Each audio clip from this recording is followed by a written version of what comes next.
Hello everybody, Johnson here, and unfortunately it has now come to the end of my instalment of Women's History Month.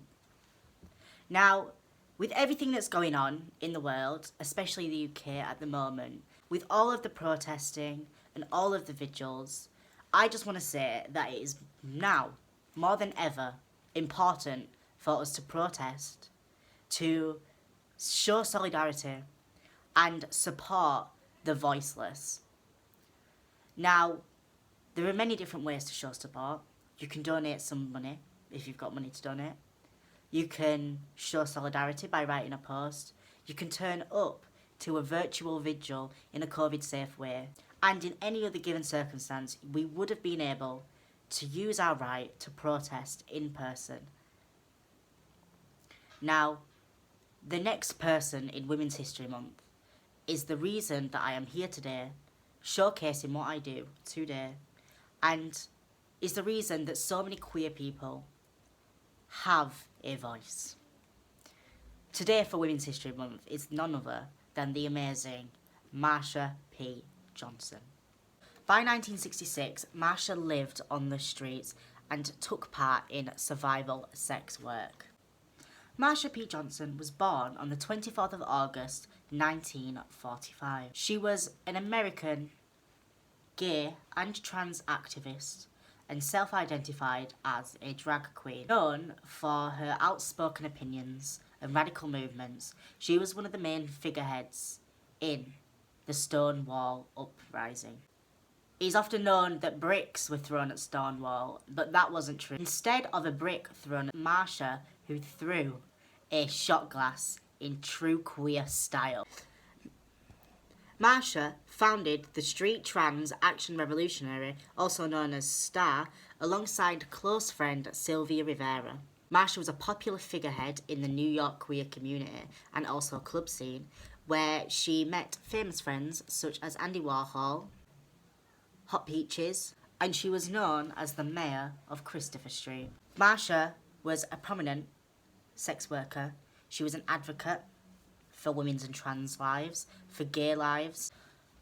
Marsha, being the vocal person that she was often stopped by police and harassed. On one incident, she was actually stopped and assaulted by police officers. They then went to check her handbag, where they found 2 bricks. Now, when asked by the judge what was the reason for these, she claimed she was trying to get enough money, hustle enough money to buy a tombstone for her husband. Marsha took part in a lot of street activism. She did an insane amount for our community. In connection to the sex work, Marsha claims to be arrested over 100 times and was also shot once in the 70s. Shortly after the 1992 Pride Parade, Marsha's body was sadly found. The police's official cause of death was suicide. So despite the suicide ruling of Marsha's death, people and witnesses at the Pride Parade claim they saw a neighbourhood resident use a homophobic slur and get into an argument with Marsha.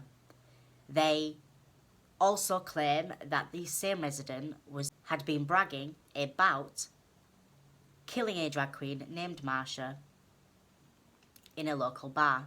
And in 2002, the case was opened again, reinvestigated, and reclassified from suicide to undetermined. Former New York politician Tom Duane fought to get the case reopened after the reclassification and claimed that she didn't leave a suicide note. When people commit suicide, they leave a suicide note. And in November 2012, Maria Lopez succeeded in getting the case reclassified as a possible homicide. The only reason that I bring up Marsha's death is because throughout this pandemic we've seen a lot of injustice, and we've also seen a lot of blind eyes. And so on this final chapter of Women's History Month, I would like to ask you, wherever possible, open your eyes and try to challenge something that may not concern you but would benefit somebody else. We are all people. We are all flesh. We are all blood. We are all brothers. We are all sisters, as Marsha once said.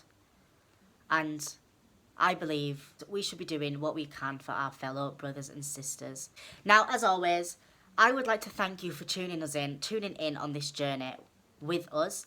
I've been Doll's Nest as always. Follow me on social media at dolls_nest on Instagram, Doll's Nest on TikTok, also Doll's Nest on Twitter. Follow the Keighley Pride pages at Keighley Pride on Facebook, Instagram and Twitter. And stay tuned for all the fun and fabulous things we've got coming in the future. Ciao!